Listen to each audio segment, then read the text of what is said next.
ተናስልን የተከበራችሁ የብሬዲዮ ቤተሰቦችና አድማጮች ዕለቱን ዜናዎች እናሰማችኋለን። ዜናውን እናሰማችን አብቶ መስፋና ታምሩግናን ባለንበት ሰዓት አቆጣጠር የዛሬ መጋቢት 10 ቀን 2018 ዓ.ም ከዕለቱ ዜናዎች በፊት አስቀድሞ ለእስልምና እምነት ተከታዮች እንኳን ለ1447ኛው የኢድ አልፈጥር በዓል አደረሳችሁ እያልን መልካም ምኞታችንን እንገልጻለን። ከዜናዎቹ በፊት አርዕስተ ዜናውን እናስቀድማለን።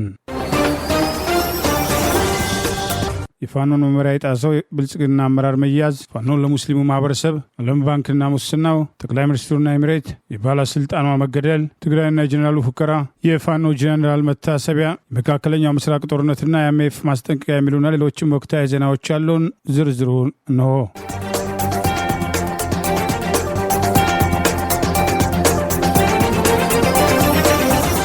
ለእስልምና እምነት ተከታዮች እንኳን ለ1447ኛው የኢድ አልፈጥር በዓል አደረሳችሁ ማለት የአማራ ፋኖ ብሔራዊ ንቅናቄ መልካም ምኞቱን ገለጸ።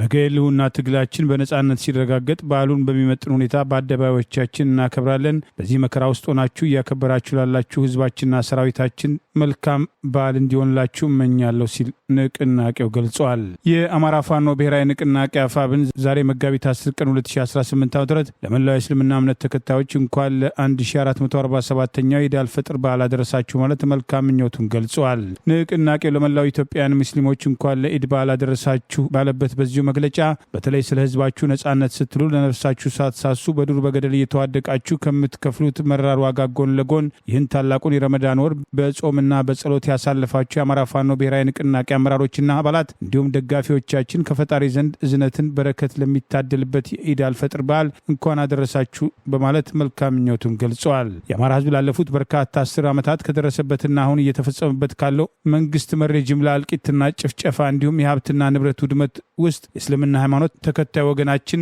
ከፊት ተሰላፊ ነው ያለው ንቅናቄው ወገኖቻችን በክልሉ ውስጥና ከክልሉ ውጭ አማራ ጠል እሳቤ ባነገቡ ቡድኖችና የጸረ አማራነት ትርክት ስጋ አልብሶ በሚንቀሳቀሰው አገዛዝ በሚፈጸምባቸው ጭፍጨፋ በርካቶች ህይወታቸው ተቀጥፏል፣ ሀብትና ንብረታቸው ወድሞ ለከባድ ማህበራዊ መስቀልቅል ተዳርገዋል። በዚህ ጸረ አማራ እሳቤ በሚመራው ስርዓት የሚፈጸመው ሁሉን አቀፍ ጥቃት ተባብሶ በመቀጠሉ ዛሬም በሞት አፋፍ የሚገኙ ወገኖቻችን እልፍ ናቸው ሲል ገልጿል። በመቶ ሺህ የሚቆጠሩ የአማራ ተወላጆች ከተፈጸመባቸው ጭፍጨፋ እንደ ዕድል ተርፈው ሀብትና ንብረታቸው ወድሞ ከቀያቸው ተፈናቅለው በመጠለያ ጣቢያዎች ውስጥ በረሃብ አለንጋ እየተገረፉ ከሞት ያልተናነሰ ኑሮ እያሳለፉ እንደሚገኙ የገለጸው የአማራ ፋኖ ብሔራዊ ንቅናቄ መግለጫ ወገናችን በዚህ መከራ ውስጥ ሆኖም ታላቁን የረመዳን ወር በጾምና በዱዓ በማሳለፍ የጽናት ተምሳሌትነቱን እያሳየ ይገኛል ሲል ጠቅሷል። በመከራ ውስጥ ሆኖ ለፈጣሪው መገዛትን፣ ጽናትን፣ አሸናፊነትን፣ ትዕግስትና ጥበበኝነትን ከወለደው ህዝብ የወረሰው የአማራ ፋኖ በአማራ ህዝብ ላይ የተጫነውን የመከራ ቀንበር ይሰብር ዘንድ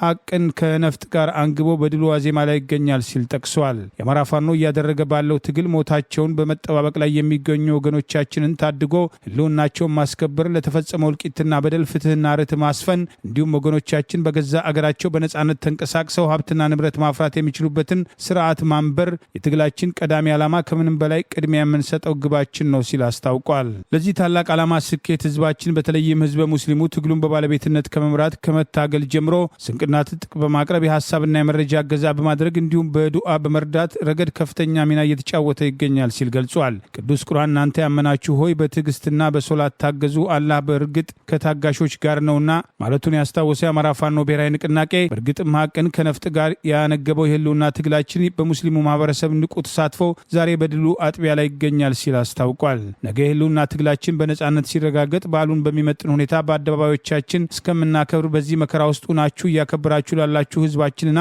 ሰራዊታችን ድርጅታችን የአማራ ፋኖ ብሔራዊ ንቅናቄ መልካም በዓል እንዲሆንላችሁ ይመኛል ያለ ሲሆን በድጋሚ እንኳን ለ1447ኛ የኢድ አልፈጥር በዓል በሰላም አደረሳችሁ ማለት የአማራ ፋኖ ብሔራዊ ንቅናቄ ዛሬ መጋቢት 10 ቀን 2018 ዓ.ም ባወጣው የመልካም ምኞት መግለጫ ጠቅሷል። ይህ በእንዲህ እንዳለ የኢትዮጵያ እስልምና ጉዳዮች ጠቅላይ ምክር ቤት የኢድ አልፈጥር በዓል አርብ እንደሚከበር ባስታወቀበት መግለጫ ህዝበ ሙስሊሙ 1447ኛውን የኢድ አልፈጥር በዓልን የተቸገሩ ወገኖችን በመርዳትና በመደገፍ ማክበር እንዳለበት የገለጸ ሲሆን ለመላው የእስልምና እምነት ተከታዮች እንኳን ለኢድ በዓል አደረሳችሁ በማለት አስቀድሞ በትላንትናው ዕለት በሰጠው መግለጫ አስታውቋል። ረመዳን የአብሮነት፣ የመደጋገፍ፣ የመረዳዳት የጋራ እሴቶች የሚጠናከሩበት ወር መሆኑን ጠቁሞ በጾም የተለመዱት ኢስላማዊ መልካም ስነ ምግባራት ከረመዳን በኋላም ተጠናክረው መቀጠል እንዳለባቸው ለመገናኛ ብዙሃን በተሰጠው በዚሁ መግለጫ ተጠቅሷል።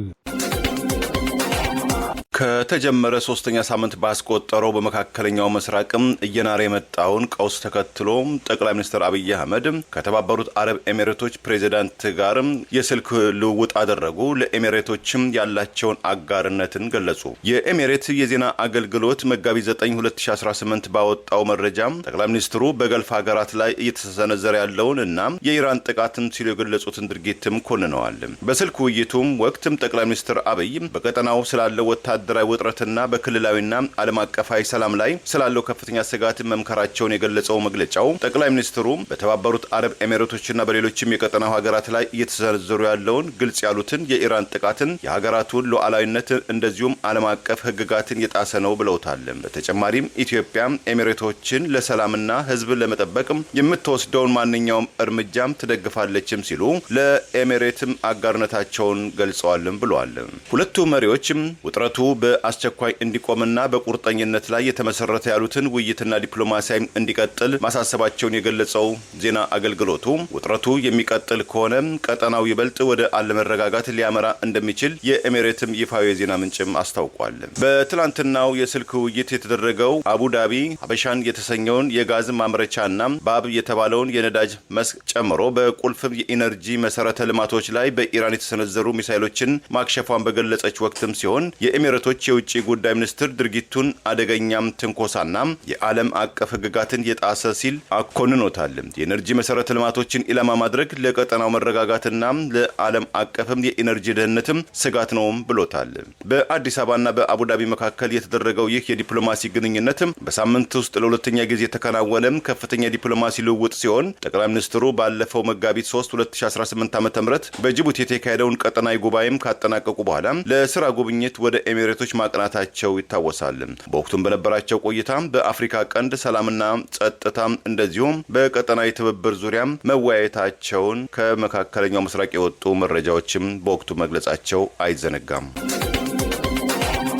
በአገዛዙ የፈጠራ የሽብር ክስ ከታሰሩት የአማራ ብሔር ተወላጅ የህሊናና የፖለቲካ እስረኞች መካከል አንዷ በህመም ላይ እየተሰቃየች የምትገኘው ጋዜጠኛ ገነት አስማማው የእስር ቤቱ ፍራሽ ለጤንነቷ ስላልተስማማት በገንዘቧ ገዝታ ለማስገባት ያቀረበችው ጥያቄ ውድቅ ሲሆን ለፍርድ ቤት አቤት ማለቷ ተገለጸ።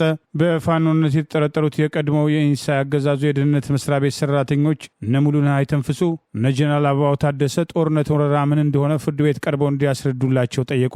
በአገዛዙ የፈጠራ የሽብር ወንጀል ክስ ከቀረበባቸው በአማራ ማንነታቸው ሳቢያ ከታሰሩ የህሊናና የፖለቲካ እስረኞች መካከል አንዷ ጋዜጠኛ ገነት አስማማው በጤና እክል ሳቢያ በራሷ ውጪ ፍራሽ ለመግዛት እንዲፈቀድላት ለፍርድ ቤት ጥያቄ ያቀረበች ሲሆን ቀደም ሲል ለእስር ቤቱ አስተዳደር ይህንን ጥያቄ አቅርባ ተቀባይነት ማጣቷና ይህንኑ ጥያቄዋን በዛሬው ዕለት ለከፍተኛ ፍርድ ቤት አቤቱታ ማቅረቧን ጠበቃው አስታውቀዋል። ጠበቃ ሰለሞን ገዛኸኝ እንደተናገሩት ጋዜጠኛ ገነት ባለፉት 2 ዓመታት በኩላሊት ህመም ውስጥ የቆየች ሲሆን ደንበኛቸው በቅርብ ጊዜ ባደረገችው ምርመራ በሁለቱም ኩላሊቶቿ ላይ ጠጠር መገኘቱን የገለጹት ጠበቃው በህመሟ ምክንያት ለመቀመጥና መተኛት እንደምትቸገር ገልጸው በታሰረችበት እስር ቤት ውስጥ የሚገኘው ፍራሽ ቶሎ የሚጎደጉድ በመሆኑ ህመሟን ሊያስታግስላት እንዳልቻለ፣ በዚህም በሐኪም ትዕዛዝ መሰረት ተስማሚና በቀላሉ የማይጎደጉድ ፍራሽ እንዲያቀርብ ጥያቄ የቀረበ ቢሆንም የቃሊቲ ማረሚያ ቤት ለሁሉም ታራሚዎች እያቀረበ ካለው ውጭ የተለየ ፍራሽ እንደማያቀርብ ምላሽ መስጠቱን ጠበቃው አረጋግጠው ይህን ምላሽ መሰረት በማድረግ ጋዜጠኛ ገነት በራሷ ውጪ ፍራሽ ለመግዛት ከማረሚያ ቤት ፈቃድ ብትጠይቅም ተቋሙ የፍርድ ቤት ትዕዛዝ ካልደረሰው በቀር ጥያቄውን እንደማያስተናግድ ማሳወቁን ጠበቃው ገልጸዋል። በዚህም የማረሚያ ቤቱን ምላሽ መሰረት አድርጎ ዛሬ መጋቢት 10 ቀን 2018 ዓ.ም ለፍርድ ቤት የጋዜጠኛዋን አቤቱታ ማስገባታቸውን ያረጋገጡት ጠበቃ ለፌዴራል ከፍተኛ ፍርድ ቤት ልደታ ምድብ አንደኛ የህገ መንግስት እና ህገ መንግስት ላይ የሚፈጸሙ ወንጀሎች ችሎት ባቀረቡት አቤቱታ ለኩላሊት ህመም የሚሆን ደረቅ ፍራሽ በግል ገዝቶ መጠቀም እንዲፈቀድላቸው መጠየቃቸውን አስታውቀዋል። ይህ በእንዲህ እንዳለ በአማራ ማንነታቸው ሳቢያ ከታሰሩ የህሊናና የፖለቲካ እስረኞች መካከል የቀድሞው የአገዛዙ የደህንነት መስሪያ ቤት ኢንሳ ሰራተኞች እነ ሙሉነህ አይተንፍሱ መዝገብ 6 የፖለቲካና የህሊና እስረኞች በአማራ ህዝብ ላይ የተከፈተውን ጦርነት ተከትሎ መጋቢት 8 ቀን 2018 ፍርድ ቤት ቀርበው የነበረ ሲሆን በአማራ ህዝብ ላይ የተከፈተው ጦርነት ወረራ ነው ወይስ ጦርነት የሚለውን እንዲያስረዱ በአማራ ህዝብ ላይ በተከፈተው ጦርነት አዝማጅ የሆኑት ጀነራል አበባው ታደሰና ብርጋዴር ጀነራል ጌትነት አዳነ ቀርበው ቀርበው እንዲያስረዱላቸው ጠይቀዋል። እነ ሙሉነህ ተንፍሱ በአባሪነት የተከሰሰው ሌላው የፖለቲካ እስረኛ ይላቅ ገዳሙ በቅሊንጦ ማረሚያ ቤት ተከስቶ ከነበረ ግጭት ጋር በተያያዘ በፖሊሶች በደረሰበት ድብደባ መጎዳቱና ወደ አባ ሳሙኤል በመወሰዱ በችሎት አለመገኘቱን አውሎክሰን አንድነት መረጃዎቹን ጠቅሶ በላከው በዚህ ዘገባ ከሳሽ አቃቢ ከጠላት ጋር በመተባበር የሚል ተጨማሪ ክስ የመሰረተባቸው በመሆኑ ተከሳሾች አማራ ክልል የተከሰተው የውስጥ ችግር ሆኖ ሳለ የውጭ ወረራ የመጣና የሀገሪቱ ግዛት ሙሉ በሙሉ ወይም በከፊል የተወረረ ይመስል አንቀጽ 251 ከጠላት ጋር መተባበር በሚል የቀረበባቸው ክስ አለመቀበላቸውን አስታውቀዋል። አግባብ አለመሆኑን በመጥቀስ ጦርነትና ወረራ ምን እንደሚመስል ችሎት ፊት ቀርበው እንዲያስረዱ በሚል በአማራ ሕዝብ ላይ ጦር አዝማች የሆኑት ጀነራል አበባው ታደሰና ብርጋዴር ጀነራል ጌትነት አዳነ ቀርበው እንዲያስረዱ ላቀረቡት ጥያቄ ፍርድ ቤቱ ጀነራል አበባው ታደሰ፣ ብርጋዴር ጀነራል ጌትነት አዳነ፣ አረጋ ከበደና ይልቃል ከፍ ያለው በመጥሪያ እንዲጻፍላቸው በማለት ለሰኔ 2 ቀን 2018 ዓ.ም ረዘም ያለ ተለዋጭ ቀጠሮ ሰጥቷል። በአማራ ማንነታቸው ሳቢያ በእስር ላይ የሚገኙት የቀድሞ ኢንሳ ሰራተኞች ከሚያዝያ 21 ቀን 2016 ጀምሮ ለፋኖ መረጃ ሰጥታቸዋል በማለት የታሰሩ ሲሆን ዛሬም ድረስ እየተጉላሉ እንደሚገኙ የአውሎክሰን ዘገባ ጠቁሟል። ይህ በእንዲህ እንዳለ በተለያዩ መዝገቦች በተመሳሳይ ፈጠራ የሽብር ክስ የተከሰሱ የአማራ ብሔር ተወላጅ ህሊናና የፖለቲካ እስረኞች ትናንት መጋቢት 9 ቀን 2018 ፍርድ ቤት የቀረቡ ሲሆን በነ ሱራፌል መስፍን መዝገብ፣ በነ ነቢዩ ሸዋመነ መዝገብ፣ በነ ይገረም አማረ መዝገብ በቀረቡ ላይ ፍርድ ቤቱ ተለዋጭ ቀጠሮ መስጠቱን ይኸው ዘገባ አመልክቷል።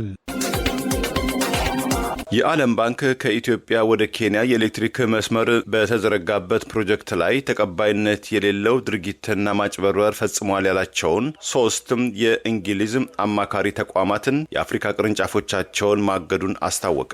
እገዳው የተጣለው ፕራይስ ሃውተርስ ኩፐር የተባለው ዓለም አቀፍ አማካሪ ድርጅት ሞሪሸስ፣ ኬንያና ሩዋንዳ ውስጥ በሚገኙ ቅርንጫፎች ላይ ሲሆን እንደ ዓለም አቀፉ ባንክ ገለጻ አፍሪካ ውስጥ የሚገኙት የዚህ ድርጅት ቅርንጫፎች በኢትዮጵያ የሚመነጨውን የኤሌክትሪክ ኃይል ወደ ኬንያ በሚያስተላልፈው ፕሮጀክት የመጀመሪያው ምዕራፍ በሚከናወንበት ወቅት መሆኑም ታውቋል። ምስራቅ አፍሪካ አገራትን በኤሌክትሪክ ኃይል ለማስተሳሰር የተያያዘ እቅድ አካል በሆነው በዚህ ፕሮጀክት አማካኝነት 2000 ሜጋዋት የኤሌክትሪክ ኃይል የሚያስተላልፍ መስመር በሁለቱ አገራት ማለትም በኢትዮጵያና በኬንያ መካከል የሚዘረጋም ሲሆን በዓለም ባንክ በሚደገፈው የመጀመሪያው ምዕራፍ ኢትዮጵያን ከኬንያ ጋር የሚያስተሳስረው 1000 ኪሎ ሜትር የሚሸፍን የኤሌክትሪክ መስመር እንዲዘረጋም ይደረጋል። የዓለም ባንክ በሶስቱ ኩባንያዎች ላይ ባሳለፈው ውሳኔ መሰረት ኩባንያዎቹ ለቀጣዩ 21 ወራት የዓለም ባንክ በገንዘብ በሚደግፋቸው ፕሮጀክትና የተለያዩ ስራዎች ውስጥ እንዳይሳተፉ ያደርጋቸዋል። የዓለም ባንክ እንደገለጸው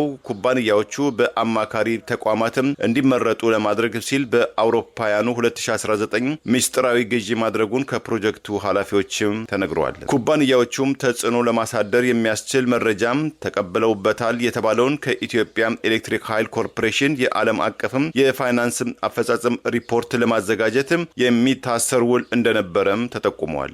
በተጨማሪም ኩባንያዎቹ የኢትዮጵያ ኤሌክትሪክ አገልግሎትም ቋሚ የንብረትም ቆጠራና የዋጋ ግምት አገልግሎት የሚከታተል ውል ለማግኘት ተጽዕኖ ለማድረግ ሞክረዋል ሲልም ከሷቸዋል። እንደዚሁም ከኩባንያዎቹ አንዱ የዋና ባለሙያዎቹን ብቃት በተመለከተም የተሳሳተ መረጃ እንዲሸጥና በኮንትራት አፈጻጸም ወቅት ንዑስ ኮንትራት የተመለከቱ መረጃዎችም ሙሉ ለሙሉ ይፋ እንዳላደረገም ተመልክቷል። በኩባንያዎቹ ተፈጸሙ የተባሉት ድርጊቶች ውድድርን ለማስቀረት የመመሳጠርና የማጭበርበርነት ድርጊቶችን ለመከላከል የዓለም ባንክ የሚከተለውን መመሪያ የሚጣረስ መሆኑን ባንኩ አስታውቋል። የባንኩ የምርመራ ግኝትም ተከትሎ ኩባንያዎቹ ድርጊቶቹን መፈጸማቸውን ማመናቸውንና በባንኩ መግለጫ ላይም ተጠቅሷል። ከዚህም በተጨማሪ በባንኩ እንቅስቃሴዎች ውስጥ እንዳይሳተፉ በሚታገዱባቸው 21 ወራት ውስጥ በፕሮጀክት ስራ ውስጥ መመሪያዎችን ለማክበርና ተአማኒነታቸውን ለማጠናከር መስማማታቸውም ታውቋል። ፕራይስ ሃውተርስ ኩፐር ወይም WWC ዋና መስሪያ ቤቱ በእንግሊዝ ሎንዶን ከተማ የሚገኝ ዓለም አቀፍ የማማከር የኦዲት የማረጋገጥ የታክስና ተያዥ አገልግሎትም ለንግድና ለሌሎችም ድርጅቶች የሚሰጥም ታዋቂ ኩባንያ መሆኑም ታውቋል። ኩባንያው በተለያዩ አገራት ውስጥ ቅርንጫፎች ያሉትም ሲሆን ከኢትዮጵያ ኤሌክትሪክ አቅርቦት ጋርም በተያያዘ አሁን በዓለም ባንክ እገዳ የተጣለበት በአፍሪካ ውስጥ ከሚገኙትም 3ቱ መሆናቸውም ታውቋል። የጀግናው ሰማዕቱ ሜጀር ጀነራል ውባንታ ባተ ሁለተኛ ዓመት መታሰቢያ ዛሬም በሰራዊቱና በአመራሩ ታስቦ መዋሉ ተገለጸ። የሜጀር ጀነራል ውባንታ ባተ ሁለተኛ ዓመት መታሰቢያን አስታኮ በስሙ ከተሰየመው ዘመቻ በተጨማሪ በሰራዊቱና በአባላቱ ዛሬም ታስቦ መዋሉን የአማራ ፋኖ ብሔራዊ ንቅናቄ ሰሜን አማራ ቀጠና በላይ ዘለቀ እዝ አስታወቀ። የሜጀር ጀነራል ውባንታ ባተ ሁለተኛ ዓመት የክብር መስዋዕትነት ሰማዕትነት ቀን በአስደማሚ ወታደራዊ ዘመቻ ድልና በልዩ ልዩ ፕሮግራሞች ለተከታታይ ቀናት ታስቦ እየዋለ መሆኑን ዛሬ መጋቢት 10 ቀን 2018 ዓ.ም የነበሩ ፕሮግራሞችን አስታኮ ባወጣው መረጃ ገልጿል። አርበኛ ዮሐንስ ንጉሱ ሙጬ የበላይ የህዝብ ግንኙነት ኃላፊ ሜጀር ጀነራል ውባንታ ባተ ሁለት መታሰቢያ በሰራዊቱና በአመራሩ ታስቦ መዋሉን ጭምር በፎቶግራፍ አስደግፎ ባወጣው መረጃ ጠቅሷል። ትላንት በዘመቻ ውባንታ ባተ ስም በደቡብ ጎንደር የተለያዩ ቀጠናዎች በተወሰደ ወታደራዊ እርምጃ በጠላት ላይ ከፍተኛ ድል ተቀዳጅተው ዘመቻውን ማሳካታቸውን መረጃዎችን ጠቅሰን መዘገባችን አይዘነጋም። በዚህ ዘመቻ በርካታ ያለ የጠላት ኃይል ሰብአዊና ቁሳዊ ኪሳራ የደረሰበት ሲሆን የአማራ ፋኖ ብሔራዊ ንቅናቄ ሰሜን አማራ ቀጠና በላይ ዘለቀ እዝና የጎንደር ጠቅላይ ግዛት እዝ የተለያዩ አሃዶች ከምስራቅ አማራ ቀጠና ምኒልክ እዝ ጋር በመቀናጀትና በመናበብ በተለያዩ አቅጣጫዎች በተወሰደ ጥቃት ጠላት ከፍተኛ ሰብአዊና ቁሳዊ ኪሳራ ደርሶበት ከ10 በላይ ተሽከርካሪዎች፣ በርከት ያሉ ተተኳሾች፣ የቡድንና የነፍስ ወከፍ መሳሪያዎች በብዛት መማረካቸውና በርከት ያለ የጠላት ኃይል መደምሰስና መቁሰሉ አይዘነጋም። ይህ በእንዲህ እንዳለ የአማራ ፋኖ ብሔራዊ ንቅናቄ ምስራቅ አማራ ቀጠና ምኒልክ እዝ 101ኛ ኮር ወልዲያ ዙሪያ ከባድ ተጋድሎ በማድረግ ድል ማስመዝገቡን ዛሬ ባወጣው መረጃ ገልጿል። አፋብን ምስራቅ አማራ ቀጠና ምኒልክ እዝ ዛሬ መጋቢት 10 ቀን 2018 ይፋ እንዳደረገው በትላንትናው ዕለት ምኒልክ እዝ 101ኛ ኮር አሃዶች የሆኑት 11ኛ ክፍለ ጦርና 35ኛ ክፍለ ጦር በጋራ በመሆን ከንጋት ጀምሮ ከወልዲያና ከመርሳ ተነስቶ ከበርካታ እግረኛና መካናይዝድ እንዲሁም ድሮን ታጅቦ ወደ መርጦ ማጥቃት ያደረገው የጠላት ኃይል ብርቱ ትንቅንቅ በማድረግ ጠላት ድል መቀዳጀታቸውን ይኸው መረጃ ጠቅሷል። በዚህ ተጋድሎ በርካታ የጠላት ኃይል በኮሩ መካናይዝድ በታገዘ ውጊያ ከባድ ሰብአዊና ቁሳዊ ኪሳራ ያስተናገደ ሲሆን ቁጥሩ ቀላል የማይባል እግረኛ ሰራዊት መደምሰሱን፣ በርካታ ቁስለኛም ወደ ወልዲያና መርሳ ሆስፒታል መግባቱን አስታውቋል። በዚህ ከባድ ውጊያ ጠላት ከወልዲያ ስታዲየምና ከተለያዩ ቦታዎች ከባድ መሳሪያ ወደ ተለያዩ የገጠር ታዳጊ ከተሞች በውር ድንብሩ እያስወነጨፈ የዋለ ሲሆን በሰው ህይወት በቤት ንብረትና እንስሳቶች ላይ ከባድ ጉዳት ማድረሱንም ጠቅሷል። ይህ የፋሽስቱ አገዛዝ ተግባር የተለመደና ዛሬ ስንት ሰው ገደለ፣ ስንት እንስሳት መታ፣ ስንት ቤትና ንብረት አወደመ በሚል ጥያቄ እየተለመደ መምጣቱ ጭፍጨፋውን እንዲለመድና አሳሳቢ አድርጎታል በማለት የአማራ ፋኖ ብሔራዊ ንቅናቄ ምስራቅ አማራ ቀጠና ምኒልክ እዝ ዛሬ መጋቢት 10 ቀን 2018 ባወጣው በዚሁ መረጃ ገልጿል። ይህ በእንዲህ እንዳለ በደቡብ ጎንደር በተቀናጀና በተናበበ መንገድ በትላንትናው ዕለት የአገዛዙ ስልጣን አስጠባቂ ጦር የደረሰበትን ሽንፈት ተከትሎ ዛሬ በካድሬ ወታደራዊ አዛዦቹ አማካኝነት ሐሰተኛ መረጃ በማሰራጨት የፋኖን እቅድ አክሽፈናል በማለት የደረሰባቸውን ጉዳት በወሬ ለማካካስ መሞከራቸው የአገዛዙ ወታደራዊ አዛዦች ከጊዜ ወደ ጊዜ እየተበተነና እየተፍረከረከ የመጣውን ጦር ድል ማምጣት ቢናፍቃቸው በወሬ ድል ማስመዝገብ ጀምረዋል የሚል ወቀሳና አስተያየት ተከትለው ቀርበዋል። በደቡብ ኢትዮጵያ ክልል ታጣቂዎች በከፈቱት ጥቃት ቆስለው የነበሩት ባለስልጣን ሕይወታቸው ማለፉ ተገለጸ። ጥቃቱን አስታኮ ክልሉ የሐዘን መግለጫ ለመውጣቱ ተጨማሪ ጥያቄ አስነስተዋል። በደቡብ ኢትዮጵያ ክልል በታጣቂዎች በተከፈተ ድንገተኛ ተኩስ ቆስለው በአርባ ምንጭ አጠቃላይ ሆስፒታል ሲታከሙ የነበሩት የክልሉ የወሳኝ ኩነቶች ምዝገባ ኤጀንሲው ምክትል ዋና ዳይሬክተር ወይዘሮ አዱኛ አዛዥ ዛሬ መጋቢት 10 ቀን 2018 ከቀኑ 6 ሰዓት አካባቢ ሕይወታቸው ማለፉን ደብሊውቲ ሚዲያ መረጃዎቹን ጠቅሶ ዘግበዋል። ወይዘሮ አዱኛ አዛዥ ትናንት መጋቢት 9 ቀን 2018 ወደ አርባ ምንጭ ከተማ በመጓዝ ላይ ያሉ በጋርዱላ ዞን ሆቴልና ሽላሌ አካባቢ በታጠቁ ኃይሎች ድንገተኛ ተኩስ ተከፍቶባቸው እንደነበር የተጠቀሰ ሲሆን በዚህ አካባቢ ከዚህ ቀደምም አንድ ነጋዴ በተመሳሳይ ጥቃት ሕይወቱ ማለፉን በተደጋጋሚ ታጣቂዎች ተኩስ የሚከፍቱ ቢሆንም ችግሩ አለመፈታቱ ዕዳው ወደ ባለስልጣናቱ እየመጣ መሄዱ ማሳያ ነው ተብሏል። በጥቃቱ ክፉኛ ተመተው ወደ አርባ ምንጭ አጠቃላይ ሆስፒታል የተወሰዱት ትላንት ረጅም ሰዓታት የፈጀ ቀዶ ጥገና ቢደረግላቸውም የወሳኝ ኩነቶችና ምዝገባ ኤጀንሲ ምክትል ዋና ዳይሬክተር ወይዘሮ አዱኛ አዛዥ መትረፍ ያልተሳካላቸው ሲሆን በጥቃቱ የቆሰሉ ሌሎች ተጓዦችም በአሁኑ ወቅት ሕክምና እየተከታተሉ መሆኑን ይኸው ዘገባ ጠቅሷል። ከአርባ ምንጭ እስከ ጋቶ ያለው የፌዴራል መንገድ በተለይም በጋርዱላ ዞን የሚያልፈው ክፍል የታጠቁ ኃይሎች ተሽከርካሪዎችን የሚያስቆሙበት፣ ዘረፋ የሚፈጽሙበትና በሰላማዊ ሰዎች ላይ ተኩስ በመክፈት የሚገድሉበትና አካል የሚያገድሉበት ቀጠና ሆኖ የቆየ ሲሆን ከትላንቱ አደጋ የተረፈ ግለሰብ ችግሩ የቆየ መሆኑን መጥቀሱን ይኸው ዘገባ ጠቅሷል። ትላንት ብቻ በጠራራ ፀሐይ በበርካታ ተሽከርካሪዎች ላይ ተመሳሳይ ጥቃት የተፈጸመ ሲሆን ብዙዎች በፈጣሪ እርዳታ ከጥቃቱ ከማምለጣቸው ባለፈ የክልሉ ከፍተኛ አመራር ሕይወት ያለፈ ቢሆንም ከዚህ ቀደም በተደጋጋሚ በአካባቢው በተፈጸሙ ጥቃቶች ላይ በተሳተፉ ወንጀሎች ላይ በክልል መንግስት ተገቢ እርምጃ ለመወሰዱ እንዲያውም የተያዙ ወንጀለኞች በጥቅምት እስር ወዲያው ነጻ ተብለው እንዲለቀቁ መደረጉ ወንጀለኞቹ ይበልጥ እንዲፈሩና ጥቃታቸውን እንዲያባብሱ ማድረጉም ይኸው ዘገባ አስታውሷል። የደቡብ ኢትዮጵያ ክልል መንግስት ችግሩን ቸል ማለቱ የህዝብ ሕይወትና ንብረት በከፍተኛ አደጋ ላይ እንዲወድቅ አድርጓል ያለው ይኸው ዘገባ አሁን ከአርባ ምንጭ ከተማ ወደ ኮንሶ የሚወስደው ወሳኝ የንግድ መስመር ከፍተኛ የጸጥታ ችግር ያለበት፣ መንግስት የዜጎችን ደህንነት የመጠበቅ ቀዳሚ ኃላፊነት እንዲወጣ በአካባቢው የሚንቀሳቀሱ የታጠቁ ኃይሎች በአስቸኳይ እንዲቆጣጠር የአካባቢው ነዋሪዎች በተደጋጋሚ ሲያሳስቡ መቆየታቸውን ይኸው ዘገባ አስታውሷል። ይህ በእንዲህ እንዳለ ደቡብ ኢትዮጵያ ክልል በታጣቂዎች የተገደሉ ከፍተኛ አመራሩ በተመለከተ የሀዘን መግለጫ ለማውጣቱ በሌሎች ባለስልጣናት ጥያቄ ማስነሳቱን ይኸው ዘገባ ጠቅሷል። ክልሉ የከፍተኛ አመራሯ የወይዘሮ አዱኛ አዛዥ ህይወት በአሰቃቂ ሁኔታ ቢቀጠፍም የክልሉ አስተዳደር ጆሮ ዳባ ማለቱ ከተጨማሪ ጥርጣሬ እንደሚፈጥር በዘይሴ በጋርዱላና በሌሎች የክልሉ አካባቢዎች ሆን ተብሎ የጸጥታ ችግር እንዲከሰትና የዜጎች ደህንነት አደጋ ላይ እንዲወድቅ የሚደረገው ጥረት ከአስተዳደሩ እውቅና ውጭ ነው ለማለት እንደሚከብዳቸው አንዳንዶች ተጨማሪ ጥርጣሬያቸውን አንስተዋል። በርካታ መረጃዎች እንደሚያሳዩት በአቶ ጥሩነህ ከበደ የሚመራ የክልሉ አስተዳደር በእነዚህ አካባቢዎች ለሚታዩ የጸጥታ መደፍረሶችና ለታጣቂዎች መደራጀት እጁ እንዳለበት በስፋት እንደሚነገርም አስታውሰዋል። የክልሉ ከፍተኛ አመራር በጠራራ ፀሐይ በጥይት ተመቶ እየወደቀ መንግስት ወንጀለኞችን ለህግ ከማቅረብ ይልቅ ዝምታን መምረጡ ለታጣቂዎች ሽፋን እየሰጠ ነው የሚል ስጋት ማየሉንም አስታውሷል። ይህ በእንዲህ እንዳለ በተመሳሳይ በኦሮሚያ ክልል በተደጋጋሚ በታጣቂዎች ሽፋን የሚፈጸሙ ጥቃቶችና እገታዎች ከጀርባቸው ባለስልጣኖች ሚና እንዳላቸው በተደጋጋሚ ሲጠቀስ መቆየቱ አይዘነጋም። በትግራይ ክልል የዘፈቀደ ስርዓትና መሰወር መኖሩን አንድ የሲቪክ ድርጅትም ስጋቱን ገለጸ። ቅድሚያ ለሰብአዊ መብቶች ኢትዮጵያ የተባለው ሀገር በቀል የሲቪክ ድርጅት በትላንትናው ዕለት ባወጣው መግለጫም በትግራይ ክልል የሰብአዊ መብት ይዞታም እያሽቆለቆለ መምጣቱን ገልጾ በክልሉ አሳሳቢ ያለው አስገድዶ መሰወርና የዘፈቀደ እስራትም እየጨመረ መጥቷልን ብለዋል። ቅድሚያ ለሰብአዊ መብቶችም ኢትዮጵያም ከሁለት ቀናት በፊት ባወጣው አዲስ አበባን የተመለከተም የዳሰሳ ጥናትም በከተማዋ በአፍሪካ ህብረት የመሪዎችም ጉባኤ ሳምንት የዘፈቀደ እስራትና የሰብአዊ መብት ጥሰቶች መታዘቡንም አመልክቷል። የሲቪክ ድርጅቱ በመገናኛ ብዙሃን ላይ የሚወሰዱ ያላቸውን ገዳቢ የመንግስት እርምጃዎች እያደጉ መምጣታቸውን ገልጾ በትግራይ ክልል እየተባባሰ የመጣው ያለው አስገድዶ መሰወርና የዘፈቀደ እስራትም አሳሳቢ ደረጃ ላይ መምጣቱን ወይም መድረሱን ገልጿል።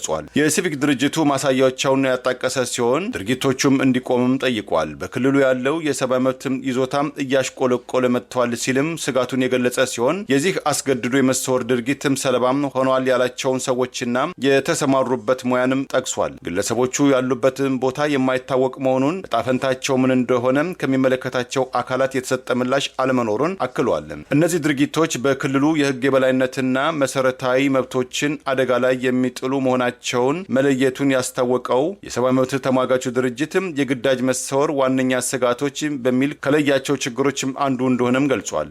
ግለሰቦች ከህግ ውጪ በመንግስትም አካላትም ተይዘው የሚታሰሩበትም ያሉበት ቦታም እንደሚደበቁና ባለስልጣናትም ኃላፊነትን የሚወስዱበትም አዝማሚያም ከጊዜ ወደ ጊዜ እየተበራከተ መጥቷል ሲል ስጋቱን ገልጿል።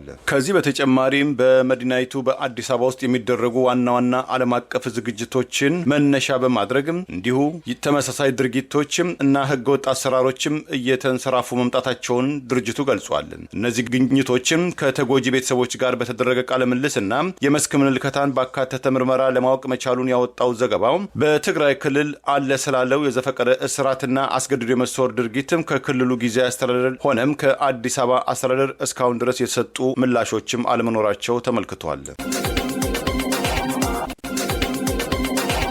ቴዎድሮስ ፋኖ ያወጣውን መመሪያ በመተላለፍ በግዳጅ የምርጫ ካርድ አውጡ እያለ ሲቀሰቅስ የነበረ የሉማሜ ከተማ መሰረተ ልማትና የከተማ አገልግሎት አሰጣጥ ቡድን መሪና የቀበሌ ምክትል አፈ ጉባኤን በቁጥጥር ስር ማድረጉን አስታወቀ። የአማራ ፋኖ ብሔራዊ ንቅናቄ ቴዎድሮስ 206ኛ ኮር ህዝብ ግንኙነት ዛሬ መጋቢት 10 ቀን 2018 ይፋ እንዳደረገው በሉማሜ ከተማ ከሌሊቱ 5 ሰዓት ተኩል በሰራው ኦፕሬሽን ምርጫን ተከትሎ የአማራ ፋኖ ብሔራዊ ንቅናቄ ያወረደውን መመሪያ ጥሶ የተገኘው አቶ ደረጃ ያለው የተባለው የሉማሜ ከተማ መሰረተ ልማትና የከተማ አገልግሎት አሰጣጥ ቡድን መሪ ኃላፊ እንዲሁም የ02 ቀበሌ ምክትል አፈ ጉባኤ ህዝብን አስገድዶ ቤት ለቤት ምርጫ ካርድ በግዳጅ ሲያስወጣ የነበረ በቁጥጥር ስር ማድረጉን አስታውቋል። በአማራ ህዝብ ላይ ጨካኝ ሰራዊት በማሰማራትና ጅምላ ጨራሽ መሳሪያ በመጠቀም ግልጽ የዘር ፍጅት እየፈጸመ የሚገኘው የብልጽግና ስርዓት እድሜ ለማራዘም በማቀድ በተያያዘው ዓመት ምርጫን አጀንዳ ያደረጉ ካድሬዎችና የአጀንዳውን አጃቢዎች ከድርጊታቸው እንዲቆጠቡና ከህዝባቸው ጎን እንዲሰለፉ የአማራ ፋኖ ብሔራዊ ንቅናቄ ያቀረበውን ጥሪና መመሪያ ወደ ጎን በማድረግ ሲንቀሳቀሱ ከነበሩት አንዱ ይኸው አመራር በቴዎድሮስ 206ኛ ኮር በቁጥጥር ስር የዋለ ሲሆን በተለያዩ አካባቢዎችም ተመሳሳይ እርምጃ እየተወሰደ መሆኑን የኮሩ ህዝብ ግንኙነት ባወጣው በዚሁ መረጃ አስታውቋል። ኮሩ የአማራ ፋኖ ብሔራዊ ንቅናቄ ምርጫን አስታኮ ያወጣውን መመሪያ ተግባራዊ ለማድረግ የጀመረውን እርምጃ እንደሚቀጥል የገለጸ ሲሆን በቁጥጥር ስር የዋለው የሉማሜ ከተማ መሰረተ ልማትና የከተማ አገልግሎት አሰጣጥ ቡድን መሪ አቶ ደረጃ ያለው በአማራ ህዝብ ላይ ጦርነት ተከፍቶ በርካታ አካባቢዎች በፋኖ ቁጥጥር ስር ውለው ከተሞች ላይ ብቻ ምርጫ ለማድረግ የሚደረገው እንቅስቃሴ ተቀባይነት እንደሌለው መሳሳቱን ጭምር ገልጿል። ስሜ ደረጃ ያለው እባላለሁ። የሉማሜ ከተማና መሰረተ ልማት የአገልግሎት አሰጣጥ ቡድን መሪ ነኝ። ሲቀጥል የ02 ምክትል አፈ ጉባኤ ነኝ። ምርጫ እንዳስፈጽም ያው ተመድቤ ከካቢኔ ጋር ስንቀሳቀስ ቤት ለቤት እያስገደን እያስወጣን የምርጫ ካርድ እንዲወስዱ አድርገናል። ነገር ግን ምርጫው ተገቢና ፍትሐዊ አይደለም። ምክንያቱም በጦርነት አውድማ ውስጥ እያለን የአማራ ክልል ሰላም ያጣበት የጦርነት አውድማ የሆነ ስለሆነ ምርጫው ለማስፈጸም ተገቢ አይደለም። ነገር ግን መንግስት የራሱን ስልጣን ለማራዘም ሲባል ምርጫ እንዲካሄድለት የሚያደርገው እንቅስቃሴ ጥሩ ስላልሆነ እንደ አማራ ክልል ምርጫ መካሄድ የለበትም። ለምሳሌ የኛን ወረዳ ብናየው በዙሪያ ወረዳ 28 ቀበሌ አለ፣ በከተማ አስተዳደሩ 5 ቀበሌ አለ። በዙሪያ ወረዳው ሙሉ በሙሉ ፋኖ ያለበት ነው። በከተማ አስተዳደሩ በአራቱ ቀበሌዎች ከሞላ ጎደል ሙሉ ባይባልም መንግስት ኃይል ያለበት ነው። 3 ቀበሌ ላይ ብቻ ምርጫ ማስፈጸሙ ወንጀል ነው፣ ተገቢም አይደለም። ስለዚህ ይህን ምርጫ ለማካሄድ የራሱን ስልጣን ለማራዘምና የአማራን ህዝብ ለማስጨፍጨፍ ነው። ያው ምርጫው እንዲካሄድ የተፈለገበት አማራ ክልል ሰላማዊ መሆኑን ለማሳየት ሲቀጥል መንግስት የራሱን ስልጣን ወደፊት ማለት ቀጣይ እንዳያስረክብና በጊዜያዊ አስተዳደር እንዳይመራ ለማድረግ የሚደረግ እንቅስቃሴ ስለሆነ በአስገዳጅ ሁኔታ ነው ምርጫ እንዲካሄድ የተፈለገው። ስለዚህ የኛም የተሰጠን ኦሪየንቴሽን ግዴታ ቤት ለቤት በመንቀሳቀስ የምርጫ ካርድ ወስዶ ተቃዋሚ ፓርቲ በሌለበት ምርጫ እንዲካሄድ የተደረገው መንግስት የራሱን ስልጣን ለዓለም መንግስታት አሳልፎ እንዳይሰጥና በጊዜያዊ አስተዳደር እንዳይመራ ምርጫው በአስገዳጅ ሁኔታ ምርጫ እንዲካሄድ የተደረገ መሆኑ 98 ከመቶ በላይ የገዢው የብልጽግና ፓርቲ አባላት የተሰባሰቡበት የኢትዮጵያ የህዝብ እንደራሴዎች የምክር ቤት አባላት ቁጥር ወይም ምልአተ ጉባኤ አልተሟላም ተብሎ ስብሰባ ማቋረጡ ተገለጸ። የህዝብ ተወካዮች ምክር ቤት ዛሬ ሊያካሄደው የነበረው መደበኛ ስብሰባም የፓርላማ አባላት ምልአተ ጉባኤም ሳይሟላ በመቅረቱ ለመሰረዝ መገደዱ የተገለጸ ሲሆን ውሳኔው ከመስተላለፉም አስቀድሞ የፓርላማው ሰራተኞች ዝግ ስብሰባ እንደሚደረግ በመግለጽ ጋዜጠኞች ከስብሰባ አዳራሽ እንዲወጡ መደረጋቸውን ቅርበት ያላቸው ምንጮች ዘግበዋል። መደበኛ ስብሰባዎቹ ዘወትር ማክሰኞና ሐሙስ የሚያካሄደው የህዝብ እንደራሴዎቹ የህዝብ ተወካዮች ምክር ቤት ለዛሬ መጋቢት 10 2018 ዓመተ ምህረት በ6 ጉዳዮች ላይ ለመወያየት አጀንዳ ይዞ የነበረም ሲሆን ከአጀንዳዎቹ 4ቱ የኢትዮጵያ መንግስት ከተለያዩ ዓለም አቀፍ ተቋማት ጋር ያደረጋቸውን የብድር ስምምነቶችን የሚመለከቱ ሲሆን ፓርላማው በዛሬው ስብሰባ በአጀንዳነት የያዘው ሌላው ጉዳይ ላለፉት 12 ዓመታት በስራ ላይ የቆየውን የጉምሩክ አዋጅን ማሻሻልም ተመልክቶ እንደሆነም ታውቋል። ኢትዮጵያ ኢንሳይደር ያነጋገራቸው 4 የፓርላማ አባላት ይህ ምክንያት በህዝብ ተወካዮች ምክር ቤት ጽህፈት ቤትም ኃላፊዎች በኩል እንደተነገራቸው የገለጹ ሲሆን ምልአተ ጉባኤው ካልተሟላባቸው ምክንያቶች አንዱ ለእረፍት ወደ ምርጫም ክልላቸው የሄዱ የህዝብ ተወካዮች ምክር ቤት አባላት በጊዜ ባለመመለሳቸው መሆኑ ከጽህፈት ቤቱ እንደተረዱ የፓርላማ አባላቱም ተናግረዋል። በ1994 የተሻሻለው የህዝብ የህዝብ ተወካዮች ምክር ቤት የእረፍትና የስራ ጊዜ ለመወሰን የወጣ አዋጅ ፓርላማው በአመት ለሁለት ጊዜያት ለእረፍት እንደሚበተን የሚደነግግ ሲሆን የመጀመሪያው የእረፍት ጊዜ በአመቱ የካቲት 1 እስከ የካቲት 30 የሚቆይ እንደሆነና ሁለተኛው ደግሞ ከሐምሌ 1 እስከ መስከረም ወር የመጨረሻው ሳምንት ዋዜማ ድረስ ያለውን ወቅት ከግንዛቤ ውስጥ የሚከት እንደሆነ በአዋጁ መደንገጉ ይታወቃል። የትግራይ ጊዜያዊ አስተዳደር ፕሬዝዳንት ህወሓት አስቀድመው በጉልበት ወደ ትግራይ ክልል አካሏቸው የነበሩት ወልቃይት ጠገዴን ጨምሮ እስካላስመለሱ ድረስ ለቀጣዩ ትውልድ ጦርነት ማውረስ መሆኑን የእርሻ ስራ ለመመረቅ በሄዱበት መናገራቸው ተገለጸ። የአማራ ማንነት ጥያቄ የሚነሳበትና ህወሓት ከትጥቅ ትግል ጀምሮ ወደ ስልጣን ከመጣም በኋላ አላግባብ ወደ ትግራይ ያካለለውን ቀደም ሲል የሰሜን ጎንደር በጌምድር አስተዳደር ስር በኋላም በክልል 3 አማራ ክልል ስር የነበረውና ህወሓት በጉልበት ወደ ትግራይ ያካለለውን የወልቃይት ጠገዴ አካባቢዎችን ዛሬ መልሶ ለመቆጣጠር ያላቸውን ፍላጎት የትግራይ ክልል ጊዜያዊ አስተዳደር ፕሬዝዳንት ሌተናል ጄኔራል ታደሰ ወረደ በትላንትናው ዕለት የእርሻ ስራ ለመመረቅ በሄዱበት መናገራቸው ተገለጸ። በትግራይ ምስራቃዊ ዞን ጽራ ወንበርታ ወረዳ በተከናወነ የግብርና ማሳያዎችና የአፈር ጥበቃ ስራዎች ማጠቃለያ መርሃ ግብር ላይ የተገኙት ሌተናል ጄኔራሉ በአሁኑ ሰዓት ትኩረት ከምንሰጥባቸው ወሳኝ ተግባራት አንዱ የኢኮኖሚ አቅማችንን ለማሳደግ አጋዥ የሆኑ ተግባራትን አጠናክሮ መከናወን ያስፈልጋል ያሉ መሆናቸውን የጠቀሱ ዘገባዎች የወጡ ሲሆን ይህ እንዲሆን ትኩረት ከሰጠንባቸው ዘርፎች መካከል አንዱ ደግሞ በግብርና ልማት ዘርፍ ጠንካራ ስራዎችን መስራት በመሆኑ የአፈር ጥበቃ ስራን የመሳሰሉ ለዚህ አጋዥ የሆኑ ተግባራት ማከናወን በኢኮኖሚ ራስን ለመቻል ሁነኛ መሰረት እንደሆኑ የጠቆሙ ሲሆን ህወሓት ወልቃይትን ለመሬት ሲል እንጂ የማንነት ጥያቄውን መቀበል አይፈልግም የሚለውን ክስ የሚያጠናክር አስተያየታቸውን ሰጥተዋል። ትግራይ በአሁን ሰዓት እጅግ አስከፊ በሚባል ፈተና ውስጥ ነች ያሉት ሌተናል ጄኔራል ታደሰ ወረደ ከዚህ ፈተና ለመውጣት አሁንም ቅድሚያ የሚሰጠው የሰላም አማራጭ መከተል ብቻ እንደሆነ በአንድ በኩል የተናገሩ ቢሆንም ይህንን እስከ መጨረሻው እንገፋለን፣ ያሉብን ችግሮች በሰላማዊ መንገድ መፍትሄ እንዲያገኙ የምንችለውን ጥረት ሁሉ እናደርጋለን። በሰላማዊ መንገድ የምናደርገው ጥረት ሳይሳካ ቀርቶና አቅጣጫውን ስቶ ወደማይፈለግ ጦርነት የሚያመራ ከሆነ ግን ሌላ አማራጭ ስለሌለን ራሳችንን ለመከላከል የሚያስችል ዝግጅት እናደርጋለን ሲሉ በቅርቡ ያደረጉትን አይነት ተመሳሳይ ንግግር ማድረጋቸውን ለማወቅ ተችሏል። ዛሬም ህወሓት በጉልበት ተቆጣጥሮት የነበረውን የወልቃይት ጠገዴ አካባቢ ምዕራብ ትግራይ ብለው የጠሩት ሌተናል ጄኔራል ታደሰ ወረደ ያልተመለሱ የትግራይ መሬቶችን በዛው ለማስቀረት የሚመስል የስራ አካሄድ እየተስተዋለ ነው በማለት በሐሰት ትርክት አካባቢዎቹን ህወሓት በጉልበት ተቆጣጥሮ መያዙን ወደ ጎን በማድረግ የትግራይ ሉዓላዊነት በሚል ለማቅረብ መሞከራቸው ራሱን የቻለ የጦርነት ቅስቀሳ መሆኑን የሰጡትን አስተያየት መሰረት ያደረጉ ቅሬታዎች መነሳት ጀምረዋል። ይህ ትውልድ መሬቶችን የሚያስወርር ትውልድ መሆን የለበትም፣ ማስመለሱ ስለማይቀር ለቀጣዩ ትውልድ ጦርነት አውርሶ ማለፍ እንዳይሆን ዛሬውኑ ችግሩን መፍትሄ እንስጠው በማለት በጦር ኃይል መልሶ ለመቆጣጠር ያላቸውን ፍላጎት በግልጽ ያስረዱት ሌተናል ጄኔራል ታደሰ ወረደ የወልቃይት አካባቢን በጉልበት አካልን ሰላም እናገኛለን የሚለው አማራጭ ተመልሶ የጦርነት አዙሪት ከመድገም ውጭ መፍትሄ እንደማያመጣና የወልቃይት ጠገዴ ራያ የአማራ ማንነት ጥያቄዎችን በአግባቡ መረዳትና ለመሬቱ ሲባል አካባቢውን በኃይል መልሰን እንቆጣጠራለን የሚለው የህወሓት ዓላማ እንደማያዋጣ ተደጋግሞ ሲጠቀስ ቆይተዋል። በቅርቡ አዲስ አበባ ላይ መቀመጫውን ያደረገውና በትግራይ ቦታ የለው የሚባለው የትግራይ ብልጽግና ፓርቲ ከፍተኛ አመራርና የቆላና መስኖ ሚኒስትር ዶክተር አብርሃም በላይ አወዛጋቢ አከራካሪ በተባሉ አካባቢዎች ላይ የተመሰረተው አስተዳደር ይፈርሳል ብለው የሰጡት አስተያየት አካባቢዎቹ አከራካሪ አይደለም በማለት ሌተናል ጄኔራሉ በአንድ መድረክ ላይ ምላሽ መስጠታቸውን ጠቅሰን መዘገባችን አይዘነጋም። ህወሓት ፕሪቶሪያ ላይ ከአብይ አገዛዝ ጋር ባደረገው ስምምነት የማንነት ጥያቄ የሚነሳባቸውን ቦታዎች አከራካሪ ብሎ የፈረመ ቢሆንም የማንነት ጥያቄ ጉዳይ አከራካሪነት የሚነሳበት አይደለም፣ የአማራ ማንነታቸውን ሊከበር ይገባል የሚሉ ጥያቄዎችን የፌዴራል መንግስቱም የጠቅላይ ሚኒስትሩ አስተዳደር ወደ ጎን በማድረግ ሂደቱን በማጓተት ወልቃይትን ለመጫወቻ ካርድ እየተጠቀምባት ነው የሚሉ ወቀሳዎች ተከትለው መቅረባቸው አይዘነጋም። በኢትዮጵያ ውስጥ ለዘመናት ሲንከባለል የመጣውን የታሪክም ትርክትም ጥላቻና ልዩነትን ይቀርፋል የተባለው የብሔራዊ ምክክር ኮሚሽን የህዝብ አመኔታናም እየተካሄደ የሚገኘውን ጦርነትና ግጭትን አካታችን ካላደረገ በኢትዮጵያ ውስጥም ትልቅን እድል ማጣት ነው ተባለ።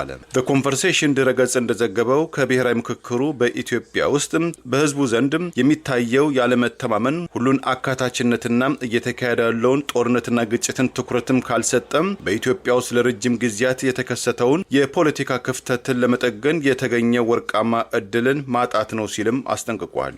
የዛሬ 4 ዓመት የተጀመረው ብሔራዊ ምክክር ኮሚሽን በኢትዮጵያ ስር የሰደደውን ፖለቲካዊ ክፍተትን ይጠግናል፣ ማህበረሰቡም ከጦርነት ባሻገር በሰላም እንዲጓዝ ያደርጋል፣ መተማመን ይፈጥራል፣ ለኢትዮጵያም ፖለቲካዊ መንገድን ይሁንታም ይሰጣል፣ ኢትዮጵያንም መረጋጋትም ያሰርጽባታል የሚል ከፍተኛ አመኔታ እንደተጣለበት የገለጹትም በአማራ ክልል በደብረ ማርቆስ ዩኒቨርሲቲ የፖለቲካ ሳይንስ ምሁር የሆኑትም ደረጀ መለሰም ሊያው የኢትዮጵያ ምክክር ኮሚሽን አሁን ላይ በትክክለኛው መንገድ የሚጓዝ አይመስለኝም ብለዋል። እንደ ደረጀ መለስም እይታም 4 ዓመታት የዘለቀው የብሔራዊ ምክክር መድረክም የቅቡልነት ችግሮችን ቀርቦበታል፣ አካታችነቱ ውስን ነው፣ ደካማ የሂደትም ስልትም እየተከተለ ነው በመባሉ ውጤቱ ውስን ሊሆን ይችላልም ሲሉ ስጋታቸውን አጋርተዋል። የብሔራዊ ምክክር ኮሚሽኑ ስኬታማ እንዲሆን ከተፈለገ ሁሉን የፖለቲካና የታጣቂ ቡድኖች ተዋናዮችን ማካተትም የተቃዋሚ ቡድኖችና የሲቪል ማህበራትን የምክክር ኮሚሽኑ ከገዢው የብልጽግና ፓርቲ ጋር ያለው ግንኙነት ገለልተኛ አይደለም የሚል ብርቱ ስጋት እንዳላቸው እየገለጹ ይገኛሉ ያሉት ምሁሩ ዛሬ ላይ ያልተቋጨው በኢትዮጵያ የሚካሄደው ጦርነቶችም ግጭቶችም በትግራይ በአማራና በኦሮሚያ ክልል የሚንቀሳቀሱትም እንደ ህወሓት ፋኖና ኦነግ ሸኔ የመሳሰሉትን ታጣቂ ኃይሎችን በምክክር ኮሚሽን ውስጥ አለማካተትም ለዘላቂ ድርድርና መረጋጋት እንቅፋት መሆኑ ከግንዛቤ ውስጥ ሊገባ እንደሚችልም ገልጸዋል። የተወሰኑ የተቃዋሚ ፓርቲዎችና የሲቪክ ማህበረሰብ ቡድኖችም ኮሚሽኑ ቀደም ሲል ባካሄዳቸው የመጀመሪያው ዙር የምክክር አውድ ላይ በቂ ምክክር ጊዜ አለመኖሩን በምሬትም ይገልጻሉ ያሉትም ምሁሩም የምክክር ኮሚሽኑ ባለቤትነትም ተጠያቂነትም በራሱ አጠያቂ እንደሆነም ገልጸዋል። የምክክር ኮሚሽኑ ታማኝነትን ተጠያቂነትን ካልተከተለ በኢትዮጵያ ፖለቲካም ጥገና ላይ ተአምር አይፈጠርም፣ ይልቁንም ጥርጣሬዎችንና ጽንፈኝነትን ሊያስፋፋ ይችላል በማለትም ስጋታቸውን ገልጸዋል። መቋጫው ያልታወቀው የኢራን ጦርነት ከቀጠለ ዓለም አቀፋዊ የገንዘብ ግሽበት በእንግሊዝኛው ኢንፍሌሽን ሊያስከትል ይችላል ሲል ዓለም አቀፉ የገንዘብ ተቋም አይኤምኤፍ አስጠነቀቀ። የአይኤምኤፍ ዋና ቃል አቀባዩ ጁሊ ዛኮስም ዛሬ በሰጡት ጋዜጣዊ መግለጫ ድርጅታቸው በመካከለኛው ምስራቅ በአሜሪካ በእስራኤልና በኢራን መካከል የሚደረገውን ጦርነትም በቅርበት እየተከታተለው መሆኑን፣ በተለይ የነዳጅ አቅርቦት እጥረት በዚህ ከቀጠለ በዓለም ላይ ከፍተኛ ዋጋ ግሽበትን ሊያስከትል እንደሚችል ገልጸው በአሁኑ ወቅት ለጊዜው ማንም አገር በጦርነቱ ሳቢያ ለዓለም አቀፋዊ የአስቸኳይ እርዳታ የሚጠይቅ ደረጃ ላይ አልደረሰም ብለዋል። የነዳጅ አቅርቦትን በቅርበት የሚከታተለው አይኤምኤፍ ጦርነቱ እና ዳፋው ከቀጠለ የነዳጅ ዋጋ ለአንድ ዓመት ወይም ከዚያም በላይ በበርሜል ከ100 የአሜሪካን ዶላር በላይ ከተሸጠ የዓለም የዋጋም ግሽበት በ2 ከመቶ ከፍ እንደሚል፣ ምርታማነትን በ1 ከመቶ እንደሚያሽቆለቁል ከአይኤምኤፍ መስፈርትም አኳያም አስጠንቅቀዋል። አሜሪካና እስራኤል በኢራን ላይ ባለፈው የካቲት ወይም በፈረንጆቹ ፌብሩዋሪ 28 2026 በከፈቱት ወታደራዊ ጥቃትና ኢራን በወሰደችው አጠፋይ እርምጃ የዓለም 20 ከመቶ የነዳጅና የጋዝ ምርት የሚሸጋገርበት የሄርሙዝ ሰርጥ ኢራን በመዝጋቷ የተጓዥ መርከቦች አጠቃለሁ የሚል ማስጠንቀቂያን በማስቀመጧ የድፍድፍ ነዳጅ ዋጋን የሚያቀርበው ዓለም አቀፉ የቤርኔት ኩባንያ ዛሬ ሐሙስ የአንድ በርሜል ዋጋን በ100 የአሜሪካን ዶላር እየሸጠም ሲሆን አንዳንድ ድርጅቶችን በበርሜል እስከ 118 ዶላር እየሸጡ መሆናቸውም ታውቋል።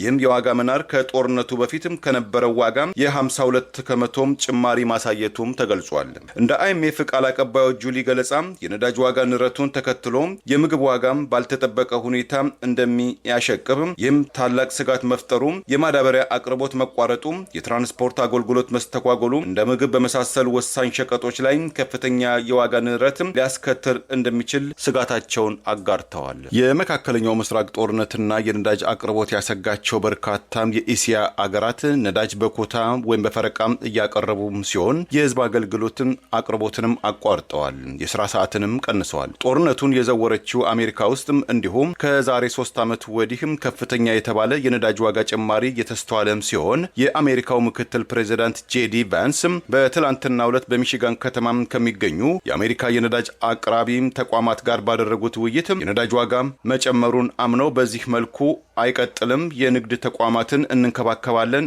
አሁን ላይ ግን ችግር እንደገጠመን በተቻለ መጠን ችግሩንም ለመቅረፍም ጥረት እናደርጋለንም ብለዋል። ይህ በዚህ እንዳለ አሜሪካን በኢራን ነዳጅ ላይ የጣለችውን ማዕቀብ ለማንሳትም እያሰበች መሆኑን ከፍተኛ የአገሪቱ ባለስልጣን ገለጹ። የአሜሪካው ግምጃ ቤት ኃላፊ ስኮት ቤንሴት ሀገራቸው አሜሪካ የነዳጅ ዋጋን ለማረጋጋት በኢራን ነዳጅ ላይ የጣለችውን ማዕቀብ ልታነሳም እንደምትችልም ገልጸዋል። አፍቃሪ ሪፐብሊካን ከሆነው ከፎክስም ቢዝነስ ቴሌቪዥን ጋር ባደረጉት ቃለ ምልልስ ይህ እርምጃ በመርከብ ላይ ተጭኖ ያለ 140 ሚሊዮን በርሜል ነዳጅን ተጠቃሚ ሊያደርግ እንደሚችልም ባለስልጣኑ ገልጸዋል። የዓለም ሕዝብ በቀን 100 ሚሊዮን በርሜል ነዳጅም ይጠቀማል ተብሎ የተሰላ ሲሆን እንደ ኃላፊው ገለጻ የነዳጅ ዘይት አቅርቦትን ለማሻሻል በሩሲያ ነዳጅ ላይ የተጣለውን ማዕቀብ ለማንሳት እንደዚሁም ከመጠባበቂያ ክምችት 172 ሚሊዮን በርሜል ለዓለም ገበያ ለመልቀቅም በመፍትሄነት መቀመጣቸውን ገልጸዋል። እንደ ኃላፊው አስተያየትም ቀደም ሲል ጦርነት የተካሄደ ቢሆንም አሜሪካ የኢራን ነዳጅ ጫኝ መርከቦችም እንዲያልፉ እንደምትፈቅድም ተናግረዋል። ይህ የአሜሪካ እርምጃ በዓለም ነዳጅ ዋጋ ላይ ምን ያህል ተጽዕኖ እንደሚኖረው ግልጽም አለመሆኑም ተመልክቷል። ለዛሬ ያሉን ዜናዎች እነዚህ ናቸው። ዜናውን ስታደምጡ ለቆያቸው የህብር ሬዲዮ ቤተሰቦችና አድማጮች ምስጋናችን ድረሳቸው። የህብር ሬዲዮ ኦፊሻል ዩቲዩብ ቻናላችንን ሰብስክራይብ ያላደረጋችሁ ሰብስክራይብ በማድረግ በተጨማሪም የደውል ምልክቱን በመጫን የህብር ሬዲዮ ቤተሰብ እንድትቀላቀሉ በአክብሮት እንጋብዛለን። እንደ ወትሮ ሁሉ የህብር ሬዲዮ ቤተሰቦች ፕሮግራሞቻችንን ላይክ በማድረግ ሼር በማድረግ አስተያየቶቻችሁን በመስጠት አብሮነታችሁን እንድትገልጹ በአክብሮት እንጠይቃለን። በድጋሚ እናመሰግናለን። ጤና ይስጥልን። ቸር እንቆይ።